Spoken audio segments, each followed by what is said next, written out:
The sound of the capital city. Radio Cardiff. This is the Tuesday Sports Show on 98.7 FM Radio Cardiff. Okay, well, we'll move straight on to our studio guests, actually. We're going to be talking ice hockey for the first part of the show. And we're going to be talking with Dave Thomas and Lucas Howell and Kara Kowalyshen. And you guys are very welcome to the studio. Good to have you in. Thank you for having us. Thanks. Great stuff. Now, Kara, we've spoken to you before on the phone. Lucas, we've had you in the studio, of course. Yep. Dave, you're the newbie here, so we'll be making sure we put you on the spot plenty. But you're representing men's recreational ice hockey in Cardiff, of which there's a pretty big scene, obviously, and ice hockey itself is huge in this part of the world. And Kara, you're here representing the women. Now, when we spoke on the phone before, just tell us a little bit about the Comets again, and just sort of tell us about the history of the team and your own sort of participation in it. Sure. Okay. Well, the Comets been around for quite some time. I think it's about 20 years or so, actually. They started off as Tiger Bay Tornadoes, became the Cardiff Comets, and I've been with the team now for, I think this is my 11th season. We've had sort of our ups and downs. We were in the Premier League in 2000, and we were there until I think it was about 4 years ago. We've had a little bit of a reshuffle with a lot of our players, so we're back down into the First Division in South, trying to get ourselves back up to the Premier League now, basically. And how's your progress going this season? We've had a pretty good run, actually. We've been pushing for it. Well, we came close to winning the league last year. We were 1 point out of getting to the playoffs. So this year was sort of we know we can do it. We've had a couple additions to the team. We had Jennifer Ball, who's played with the team before. She was away last season. She's come back this year now, just in the last sort of few games, to play with us for the rest of the season. We've also had a Finnish player, Emma Honkanen. She's joined us as well, and we're 7 games won, 1 game lost so far. So we're sort of in good place right now to get through to the playoffs. So. And now, who are your sort of main rivals in the league? I mean, how far-reaching is the league geographically? You say south. Is that obviously includes England as well, and right the way across Britain? We go across to Essex, Kent, so we do travel quite far. Our biggest rival up until recently was Chelmsford. Right. That's who we lost to last season. So. But we managed to beat them quite easily this year. I think the last time we spoke, those were the 2 games we were looking forward to, making sure we got those games in hand. Now we sort of have a couple threats, but we've got Basingstoke. We haven't played yet, but they've lost to a couple of teams we've beat quite easily. So not to sort of jinx ourselves, but we feel pretty strongly that we're going to make it to the playoffs, and then from there it's sort of down to us then. Absolutely. And sort of what sort of stage of the season are you currently at? We've played 8 games, so we have another 8 games to play. All right, so you're literally halfway. Yes, yeah. Okay, fantastic. Right, yeah. And in terms of women's ice hockey in Britain and in Wales as well, what's the sort of what's the size of the following there? Is it a growing sport? Is it a sport that sort of just ticks along, or how would you sum it up? I would say it probably has its peaks and troughs, really. The problem with women's hockey is that we do struggle to get ice time. But also that, I think overall, just ice hockey in general, it's hard to keep some of these ice rinks open. So you might get some followers of women's hockey lose an ice rink, and then, it really does detriment the women's hockey as a whole. But we're finding I think women's hockey need to be more proactive. The more proactive we are with sort of promoting it, we do find that we do suddenly get some followers. So I think as a whole, it is something that's sort of down to us to promote it the more we can. But I wouldn't say it's necessarily on the rise. But I think it could be. We've got 3 leagues now. So it's a very good Premier League. The top sort of 4 or 5 in the Premier League are really good standards. So you want to get there, and it's good hockey to watch as well. So the more we promote it, the more people will be able to see the type of hockey we play. And I mean, you're Canadian, obviously yourself. I mean, yes. Are there a lot of Canadians and other North American players over here, women players over here, in the British teams? Yeah, there are. I would say there's a fair few. Probably more European, I think, perhaps than necessarily North American. But I would say the majority and a lot of the really good players are actually British. I think it's sort of, for women's hockey, it's kind of a second thing. I didn't come here for hockey. It's not like with men's hockey. They come over here, they get paid to play. We've been here for a different reason. Whereas I think same thing with Europeans. But there's more Europeans that would come here, European women that would come here and play. But yeah, there's a lot of really good just British women's hockey players. So on a local level, then, within the Cardiff and South Wales area, are there any? Who are the other teams around you? Or are you fairly unique, really, in your field? We're the only Welsh women's team. Yeah. There used to be sort of up north, Flintshire, but the nearest sort of rivals we have are Swindon, Right. which used to be. The majority come from Bristol actually, but they play out of Swindon. But that would be our sort of our nearest rivals. And as it happens at the moment, they are above us in the league. But we have 3 games in hand, so we're happy with that. That matters a lot. Yes, it does. Great stuff. Well, we'll chat again with you in a second. And Lucas, it's good to have you back. Thank you. And just update us on Icehounds' progress so far, because it's early season for you. Oh, it's very early season. That said, we've been through the majority of our road trips now, done all the late nights in Basingstoke and Oxford as such, the lovely antisocial ice times that we get there. And now hopefully we get to play during the hours of daylight in Cardiff.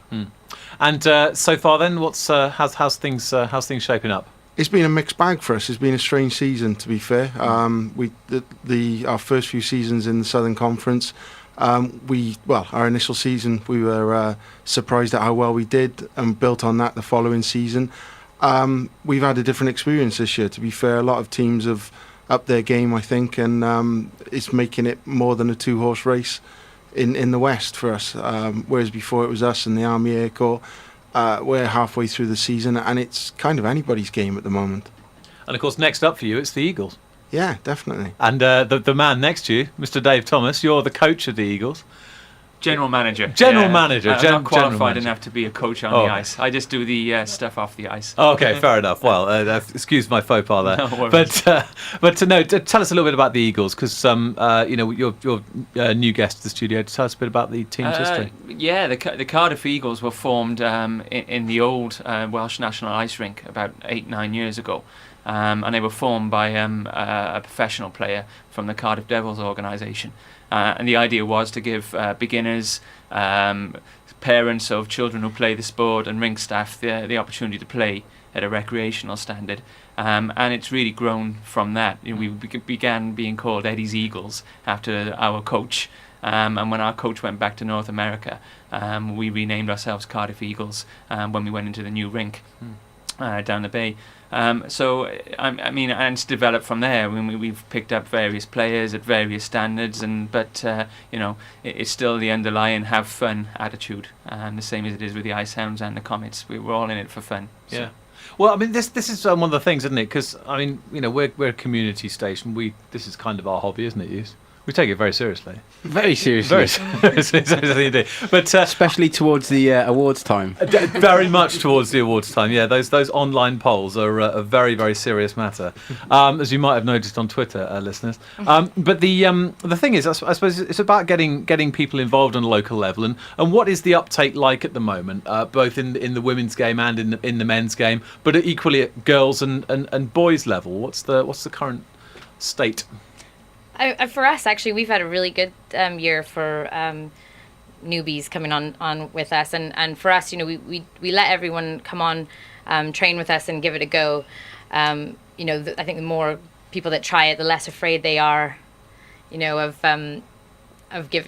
sort of seeing how we are. It's not as frightening as it looks, if you're watching it in a game. And we are quite welcoming, despite being an ice hockey team. But we've had a lot of girls come down and try and stay, which is the important thing. I suppose that's the thing, isn't training. it? Yeah, it's the retention rate that really matters. Yeah, isn't it? and although we're in, we do take our league seriously, and we are pushing for promotion. We appreciate that. We need to keep the team growing. So we do set up a lot of friendlies, like with the Hounds and the Eagles. We try to do that throughout the season, which gets our new players playing in game situations. So you do have a sort of a women playing men matches. Yes, we do. I mean, is that a common thing at all at a higher level? With ice hockey, or is it really very much at the lower levels? Yeah, I mean, we just set them up as sort of friendlies, and it's no contact, of course. Yeah. But for us, it's really beneficial because guys naturally are actually a lot faster. Some of them, anyways. Present company. Yeah, I was going to say you're not looking at anyone in particular there. Yeah. I just wanted to ask, when it comes to sort of, obviously the recruitment can be a little bit tricky, I assume, for everybody, but when it comes to the female recruitment side, are the people that you're recruiting, are they young, are they old, are they Welsh girls, or are they girls that have maybe played hockey in another country and then come over here? What's the sort of demographic? It is actually a real mixture. I know that sounds like a bit of a cheat answer, but it actually is. We get all ranges of girls, women wanting to just give it a go. We have a couple that are I think we've got one actually from the States that's playing and training with us, who hasn't really played before, but we've got some younger ones that are coming on and just giving it a go. Same with older women that just have seen us, say, at Devils games, or seen us watching other hockey. So it is a real capture. I mean, we've always had a very wide range of ages on the team anyways. It just sort of works out that way. I think it's hard to get sort of just from one set, but. So, what about with the men's game? With the Eagles and the Icehounds, are you getting a good uptake? Do you sort of help each other with the feeding through, or do you just let people get in touch with you? Or do you sort of aggressively poach? It's there's a healthy community of recreational hockey down the rink now, especially the temporary rink when that was built. A couple of new sides started up, and so there is quite a lot of recreational hockey and teams to choose from, such as the Icehounds and the Eagles, from the men's point of view. And it really does depend on what when you're recruiting. It's usually people come to you. The Eagles have held a few trials in the past and picked up players, but we've got a squad of 40 players now, and that does sound good, but even though they're 40 players, they're 40 amateurs, so you can't always get a full team out to a game.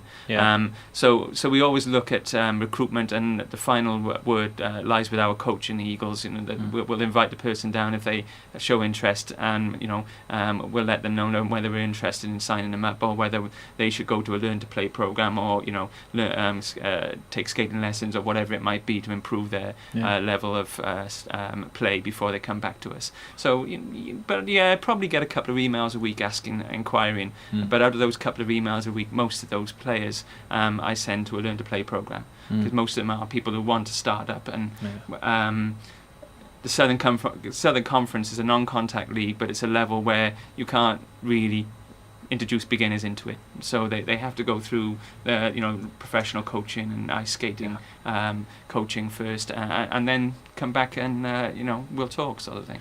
It's the same with you, Lucas. Yeah. Because I remember last time you were in, Lucas, we talked about the issue of getting a full team out and going to away fixtures. There's a huge amount of personal commitment involved, isn't there? And both financially and time wise. It is definitely. I think a lot of the teams that we play sort of like further east down the M4 as such, they got the same constraints as us. There's a pecking order for ice time in rinks, so invariably we end up playing late in the night if they've got a lot of, if they've got their EPL team, ENL team, Elite League team, whatever. Rec teams unfortunately end very far on the pecking order for ice time. So it's a late night fixture. Some teams is a late night fixture and it's a Sunday night fixture. So it's either wake up and drive to work absolutely knackered the following morning, or it's a Monday off. But guys are committed to it. They want to, and we're quite lucky. I think a lot of teams sometimes aren't. And when I've played for teams in the past, you don't get to take 3 lines away. We've been lucky that we can, because the guys want to play, and we're still having to drop guys as such. But that said, recently we've been recruiting as well to make sure we can keep doing that until the end of the season, through injuries, through tiredness, when the guys just can't get the time off work on a Monday morning. Well, we'll talk a little bit more about how you can get involved in ice hockey in Cardiff, and also a little bit about the new rink development, after a reminder of how to get in touch with the show. Call the Tuesday Night Sports Show on 02920 235 664, or text us on 077 28 758 759. The Radio Cardiff Tuesday Night Sports Show, available now from the iTunes Store.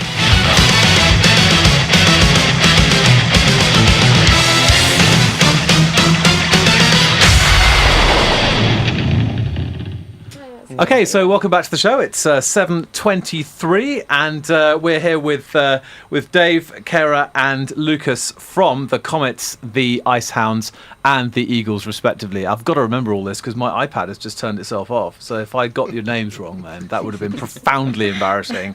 And so I didn't try and attach you to any team, just in case I got it wrong in my head. Great stuff. Well, we've been talking about rec hockey and women's hockey in South Wales and in the Cardiff area, and you've been talking about obviously the commitment and getting involved. But how can people get in touch with each of your sides? First of all, Kara, to get involved with women's ice hockey. Okay. Well, we've got a website which is cardiffcomets.com, and you can email us through that. We're on Twitter, and you can also sort of come down to the rink. Even we get lots of people that drop down. We train on a Wednesday night at 9:30, so anybody can pop round and just grab one of us. Ask any questions. If you do decide you want to come on the ice, just let us know in advance, and we can always make arrangements for equipment, that sort of thing. But the website has a lot of information, which is probably the best sort of first stop. And of course, your next fixture is on Sunday. Yes. So that's a very, very good time indeed to see what that would be what a you're made great of. time. So Yes, yeah, it would be a great time. We're playing Solent and Gosport at 6:30. So So that'd be come down and see what we're like, really. Absolutely fantastic. And am I right in saying that it's free entry for the rink? It is, yes. Yeah. We might make you buy a program, but that's it. Oh, that's fair enough, though. That's fair enough. Okay, Dave. Well, Google us. It is the internet world now, and Cardiff Eagles. CardiffEagles.co.uk. Yep. And all the information is on our website, and we're always welcome to hear from people who are interested in playing recreational hockey. And as I said earlier, then we'll look at whether or not we can accommodate you. Hopefully we can. And of course, your next fixture is against the Icehounds. The Icehounds, yeah, it's our home fixture. We play in the same Southern Conference division. Yeah. So it's our home fixture, but it's pretty much a home game for both of us, being the same rink. So but that's a 10:00 face-off on a Saturday night. Yeah. Free entry again. But the summer is coming, which is good news for us guys, because when the summer comes, there's more ice time available, and our face-off times become earlier. Yeah. So we get a 7:00 or a 4:00 or a 5:00 face-off. And can I press you for a prediction? Sorry, Yusuf, I'm doing, beg your pardon. I'll turn your mic up. Can I press you for a prediction?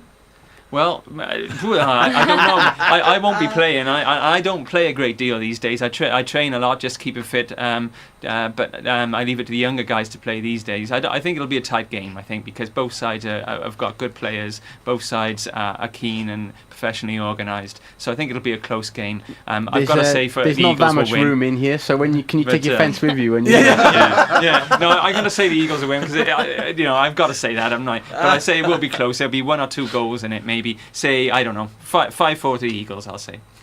Okay, and Lucas for the Icehounds, it's going on Google again, isn't it? Icehounds dots. We're well, funny enough, Com.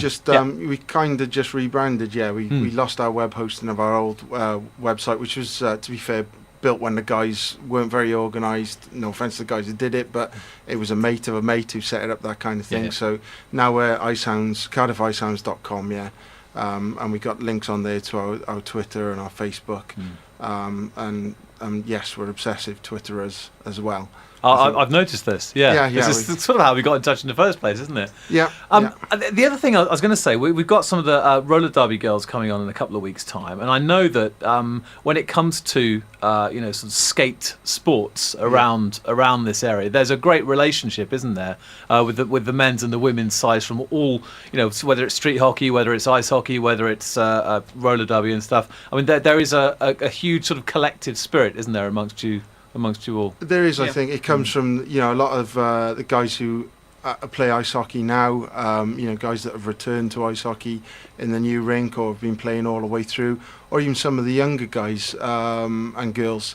A lot of them have played roller hockey. Roller hockey used to be really big in South Wales. It's still going. It's still thriving. Maybe not as big as it used to be, but there's still people interested in playing hockey at the end of the day. And if you can't get your hockey fix on the ice, another opportunity is to get a hockey fix, you know, in the sports court, where you've got much more widely available time as such. And I think it's that link as such, you know, that it's all some kind of skate sport. You know, I've been to a few derby bouts as such as well, and it's a spectacle to be seen. Really, it's a good show, to be fair. So, and again as well, it's kind of the underdog sport in my view. Is one that you know, we're all vying for getting that bit of the cake as such, and trying to get a jump on the more established sports like soccer and rugby as such, and just getting ourselves into the limelight. And sometimes it's nice to help each other along on the way. Yeah. Well, just to finish off, really, I wanted to talk about the new rink development. We haven't got very long, unfortunately, but you know, progress seems to be being made at some sort of level at the moment. There are some amazing plans, you know, in the offing for what could be created, whether there's a big snow dome or 2 rinks and this, that, and the other. From where you currently are, you've been in the big blue tent now for what, 6 years? You guys are going to be looking constantly, aren't you, for more ice time, more rink time. So this development for you is absolutely vital. How far along the line do you think it is until we see the first foundations actually laid? Rumour has it that they're actually looking to break the ground March next year.